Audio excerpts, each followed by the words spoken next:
नमस्कार दोस्तों।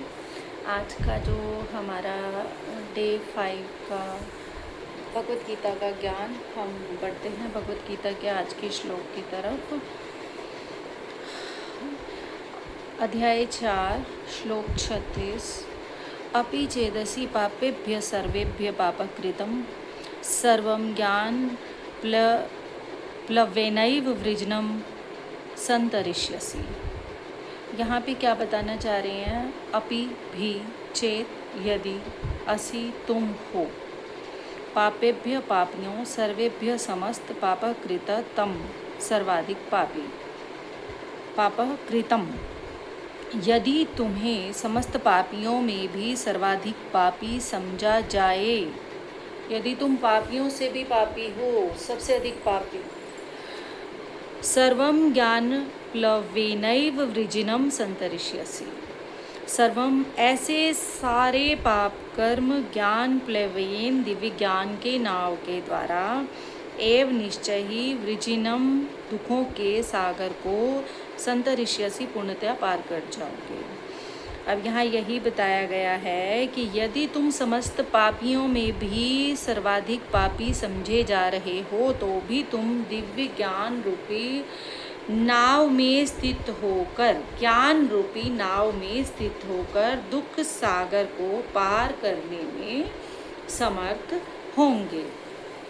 अब पत्री जी की इसमें हम व्याख्या को समझते हैं। पत्री जी इसको और हमारे जीवन से कैसे कनेक्ट कर पाते हैं। ज्ञान और आत्मज्ञान प्राप्त करने के लिए ध्यान साधना करना है, ध्यान योगी बनना है।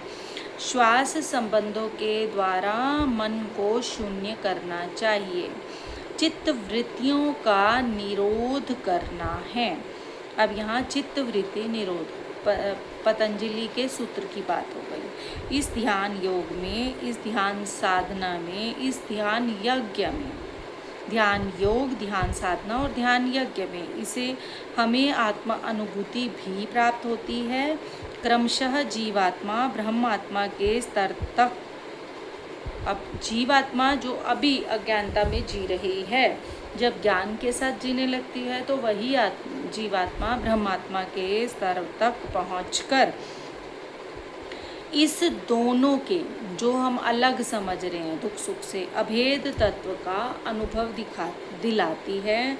जब यह ज्ञान हमें अवबोध होता है तब उस ज्ञान रूपी आग में, ज्ञान की अग्नि में हमारे सभी पाप कर्म समूल रूप से दग्ध होते हैं। ज्ञान रूपी नाव में सफ़र करने से पाप रूपी महासागर को आसानी से पार कर सकते हैं। मैं पापी आत्मा हूँ, ना मुझे मुक्ति पाने की, मुझ में मुक्ति पाने की योग्यता नहीं है, ऐसी शंकाओं को छोड़कर तुरंत ध्यान साधना को प्रारंभ करने पर भूतकालिक किसी भी तरह की हीन से हीन अवस्था भी हो, वह वर्तमान की ध्यान साधना से गतम गतः जैसी बीत जाती है। अब यहाँ पे पत्री जी ने एक ही बात बतानी चाहिए।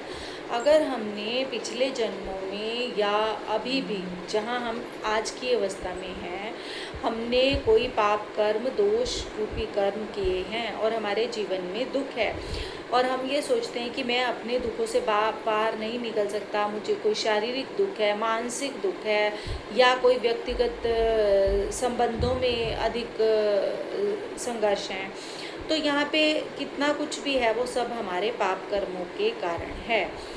अभी पुण्य हमारे भोग हैं, पाप हमारे रोग हैं। तो यहाँ पे यही बताया कि कितना भी बुरे से बुरा कर्म आपने किया हो, आज ध्यान साधना, ध्यान योग, ध्यान यज्ञ के द्वारा आप उसे ज्ञान की अग्नि में, ज्ञान को अपने जीवन में अपना कर ज्ञान की अग्नि से अपने सभी पाप कर्मों को दग्ध कर सकते हैं। और जो वो स्थिति होगी अंत में, जो पत्री जी ने कहा है, वो बिल्कुल गतम गत जैसी बीत जाएगी। गतम गत, इतनी आसानी से, जो गतिशील रहेगी, एकदम से बीत जाना, तो आपके लिए वो ज्ञान की नाव में बैठना ही दुख से बाहर निकलना, दुख सागर को पार करना उसका साधन बनेगा, साथी बनेगा। तो मेरे ख्याल से मैं आपको आज के इस विजडम को थोड़ा समझा पाई हूँ। अगर फिर भी आपको लगता है कि कुछ और आप इसमें ऐड ऑन करवाना चाहते हैं या इसके प्रति आपका कोई क्वेश्चन आ रहा है, तो आप लाइक, शेयर और कमेंट करके हमें बता सकते हैं। आई रिक्वेस्ट यू कि ऐसे वीडियोस को शेयर करने का माध्यम बने। ये आपका एक एनर्जी एक्सचेंज भी होता है कि आप अगर कहीं से ज्ञान ले रहे हैं, वो आपके जीवन को परिवर्तित कर रहा है और एक अच्छी चीज़ को बांटने का माध्यम बनना, ये भी हमें करना चाहिए। ये भी हमारी तरफ से एक दान की तरह होता है। जितना हम बांटते हैं ऐसे ज्ञान को, उतना हमारी उन्नति में एक हमारी जो उन्नति है वो एक्सिलरेट होनी शुरू हो जाती है। कई बार हम सुन रहे होते हैं पर जीवन में नहीं अपना रहे, ठीक है। हमें सुनने में पता चल रहा है कि ये बात मेरे लिए सही है, मुझे जीवन में लानी है, मैं कहाँ लैग कर रहा हूँ, पर मैं जीवन में नहीं अपना पा रहा हूँ।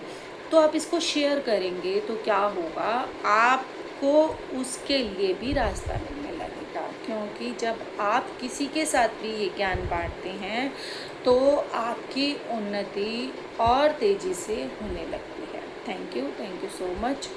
मुझे पूरी उम्मीद है, आशा है कि आप इसे लाइक, शेयर, कमेंट करेंगे और सब में बांटेंगे। Thank you.